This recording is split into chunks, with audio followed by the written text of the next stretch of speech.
Good morning, sixth grade.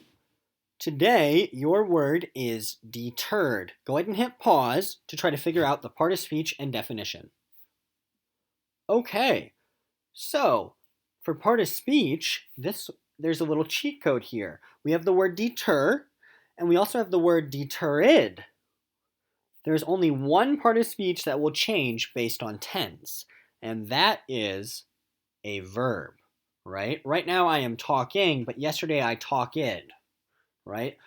Verbs change based on tense. So we know that deter is a verb. Let's plug in a word into the sentence to try to figure out what it might mean. Weather never deterred Jody from playing golf. There you can see Jody. She is playing golf even though it looks like there is like a hurricane or a tornado outside. So weather never stopped Jody from playing golf. Weather never prevented Jody from playing golf.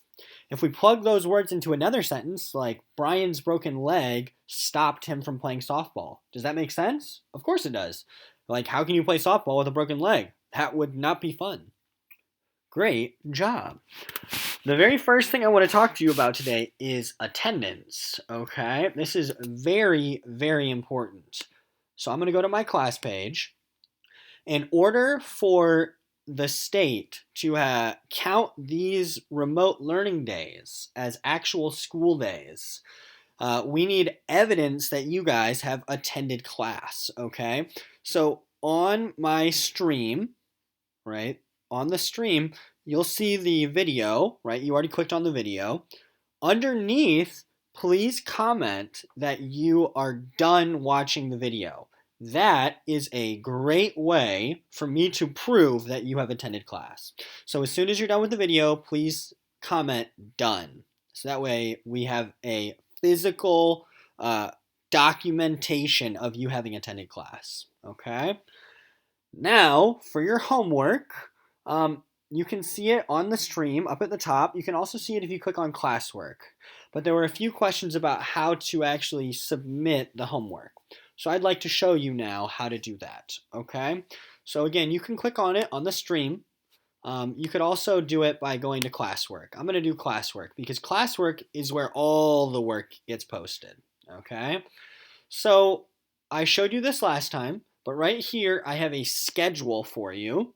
This schedule tells you when the readings are due. Okay, so for Friday, our next class, I want you to read chapter 4, 5, 6, and 7. So you're reading chapter 4, 5, 6, and 7. So 4 chapters, and it tells you what page numbers to read as well. Okay, so that is what is due Friday. So that is the schedule. Now, for your homework, right here, Number the Stars homework, your homework is always due before the next class. The next remote learning day is Friday. So you have all of today, Wednesday, and all of tomorrow, Thursday. And I mean, if you want to wake up early Friday morning, you have Friday morning as well, okay? So your homework is due before our next class. So to turn in the homework, what you'll do is you'll click on the assignment. And right here, there's a document created for just you. You click on the doc, okay? You just put your cursor over it and click, and it will pop up in a new screen. For homework, all you're going to do is you're going to find 2 signposts. So I found one signpost on page 37, and it was an aha moment. And I'm just going to record brief notes. Anne-Marie realized ... I found another signpost on page 48, and it was a tough question. And Ellen asked ... Okay? Quite a few of you got bonus points because you found 3, 4, 5 signposts. I'm very proud of you. I always reward extra work, okay? And you'll see down here you can get bonus points. We'll talk more about that as well. You can get other bonus points, okay? But all you need to do for Friday is find 2 signposts just like this, and please hit turn in when you're done. This is very important. So you find your signposts, you're all done, hit turn in. Okay? So that is how you turn in the homework. So I'm going to go back to the PowerPoint, and I'm hoping that you will read with me. And I'm hoping that you will read and sound like Anne Marie. I have a more difficult role. I'm going to take a drink of water to prepare myself. I am four different people. I'm Peter and Papa and Mama and the narrator. Okay, so I'm going to have a different voice for each person, and you're going to be Anne Marie. The goal here is to speak like you are Anne Marie. All right, that's my challenge to you. Try to speak just like you are her. All right. And then we're going to see how many signposts we can find. Okay? Are you ready? Are you asleep, Anne Marie? Nothing's wrong, but I'd like you to get up and come out to the living room. Peter's here. She hadn't seen him in a long time. There was something frightening about his being here at night. Copenhagen had a curfew, and no citizens were allowed out after 8 o'clock. It was very dangerous for Peter to visit at this time. Oh, you've grown taller since I saw you last. You're all legs.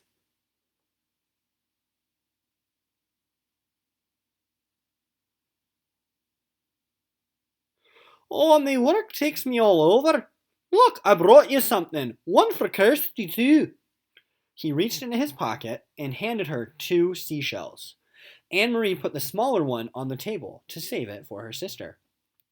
Peter tells us that the Germans have issued orders closing many stores run by Jews.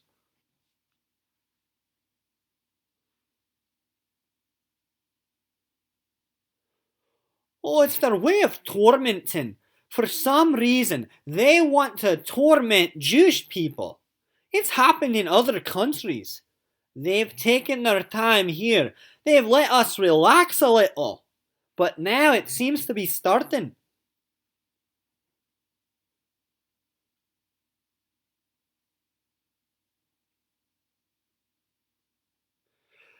Friends will take care of them. That's what friends do. Anne Marie nodded. Mama was right, of course. Friends and neighbors would go to the home of the Hirsch family. They'd take them fish and potatoes and bread and herbs for making tea. They would be comfortable until their shop was allowed to open again. But then, suddenly, she sat upright, her eyes wide. I talked to Sophie Rosen this afternoon after you told me about the button shop. She knows what is happening, but she doesn't think it will affect them.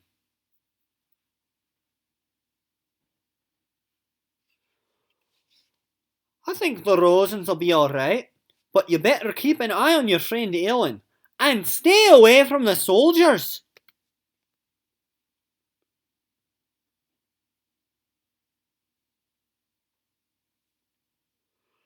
I have never forgotten it.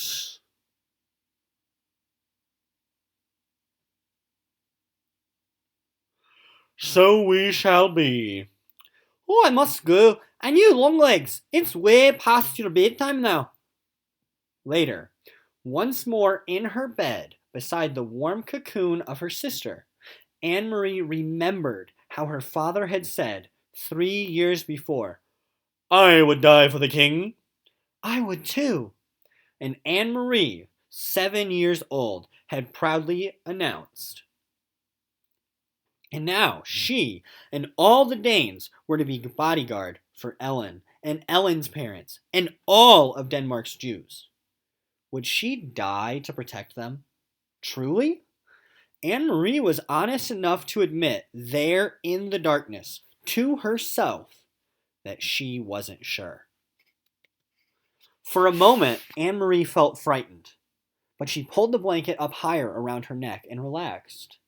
It was all imaginary anyway, not real. It was only in the fairy tales that people were called upon to be so brave, to die for one another. Not in real life Denmark. Oh, there were soldiers, that was true, and the courageous resistance leaders who sometimes lost their lives. That was true too. But ordinary people like the Rosens and the Johansons? Anne Marie admitted to herself, snuggling there in the quiet dark, that she was glad to be an ordinary person who would never be called upon for courage. Great job, you guys. Thank you for reading with me. So, the first thing I want to do is I want you to quiz yourself. Okay? Now, you're not turning this in. This is a way for you to test your knowledge. Okay? I am going to go back through the script, and I'm wondering how many signposts you can find. So, number 1, you see up at the top? Jews? Is Mrs. Hirsch Jewish? Is that why the button shop is closed? Number 1. What signpost is that?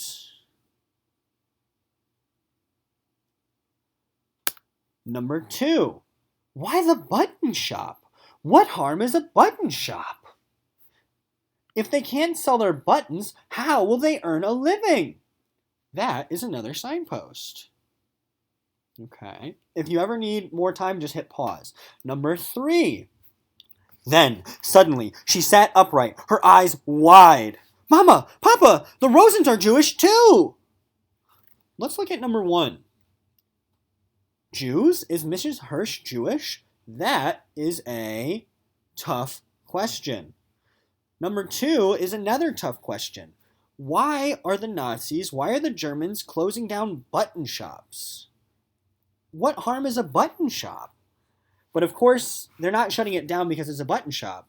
They're closing it down because the Hirsches are Jewish, and it's their way of tormenting people who are Jewish. Let's look at number 3. This one's a little bit trickier. Think about it. Anne-Marie sits up and her eyes go wide.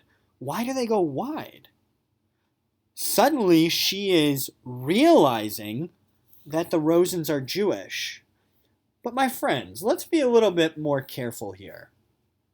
Anne-Marie is best friends with Ellen. Do you think she's just now realizing that the Rosens are Jewish? What is she really realizing here? She's not realizing her friends are Jewish. She's realizing what might happen to them. Just like what happened to the Hirsches. They could have their store shut down. But luckily for the Rosens, Mr. Rosen isn't a shopkeeper, he's a teacher. And they won't shut down schools, right? So Anne-Marie realizes, oh my gosh, the Rosens might be in danger because they're Jewish. The Germans are picking on the Jews. They're treating them differently. They're discriminating against them. So she realizes that they might be in danger. Let's move on to number 4. Up at the top. Do you remember what you heard the boy say to the soldier?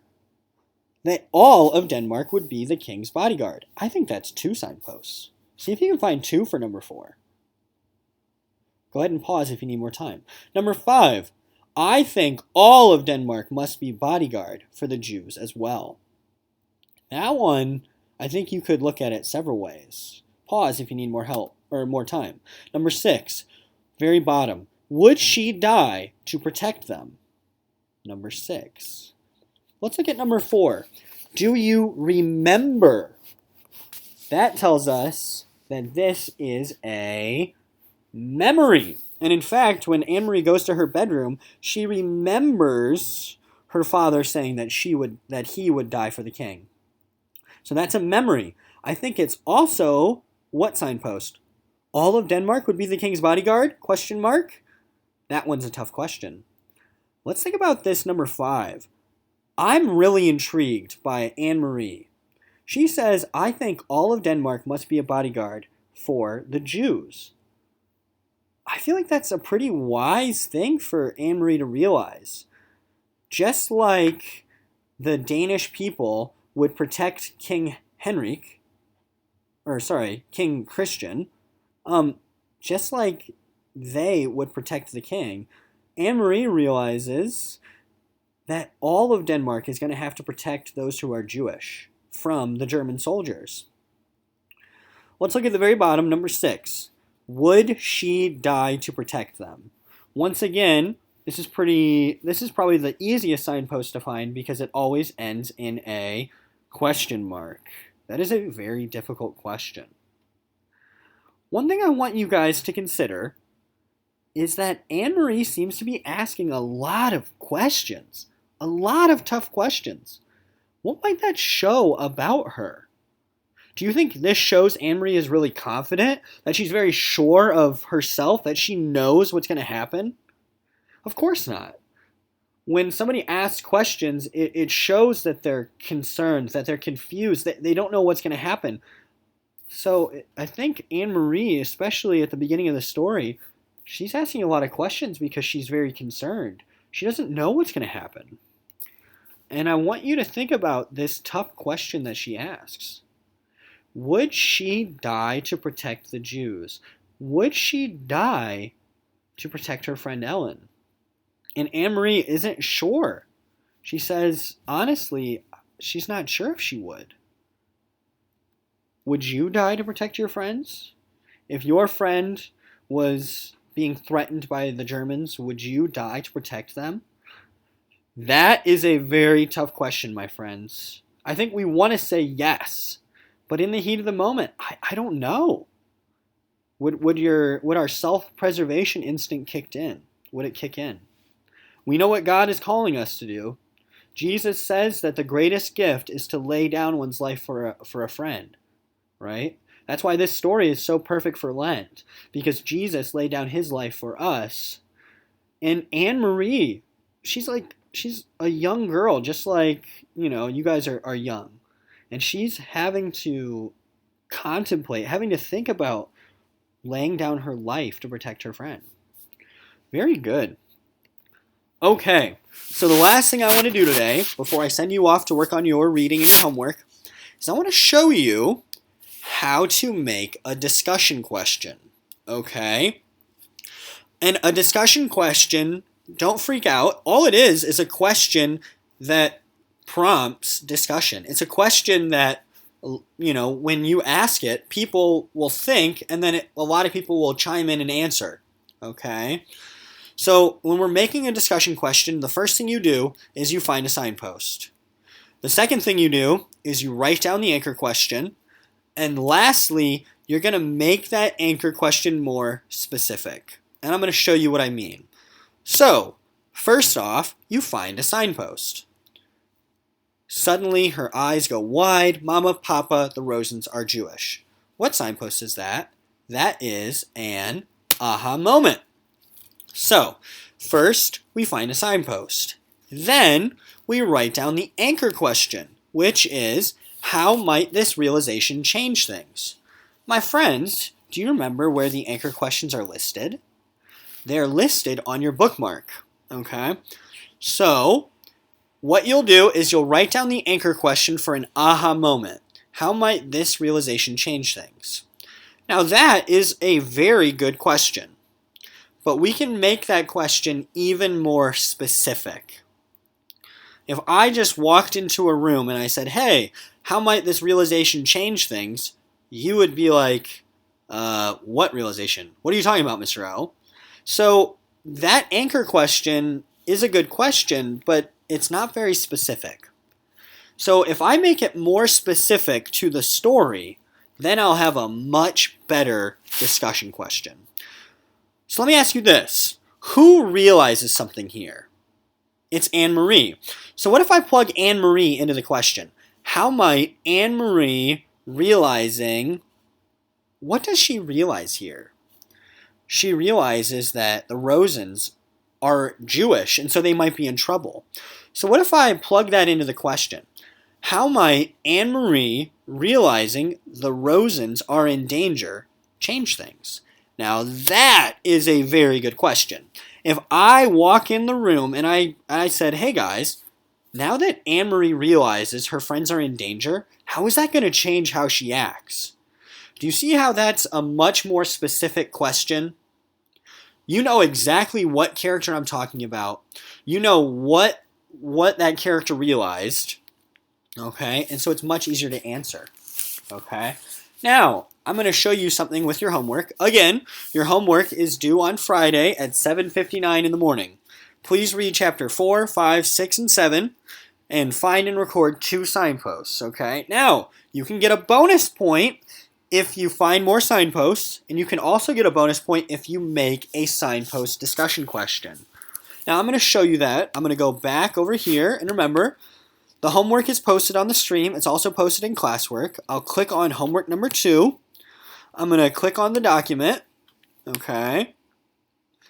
Those are the signposts I recorded. Down here at the bottom, it says bonus, make a discussion question. So let's say I had this aha moment on page 37. Anne-Marie realized, I don't know, the Rosens are in danger. That's the example we just did, right? So down here where it says anchor question, I have all the anchor questions listed for you down here on the bottom. They are on your signpost bookmark, okay, but they're also on this document. I put them here for you. So what you could do is you could copy. Do you guys remember the shortcut for copy? Control C. And up here where it says anchor question, I'm going to paste. You remember the shortcut for paste? Control V. Very good.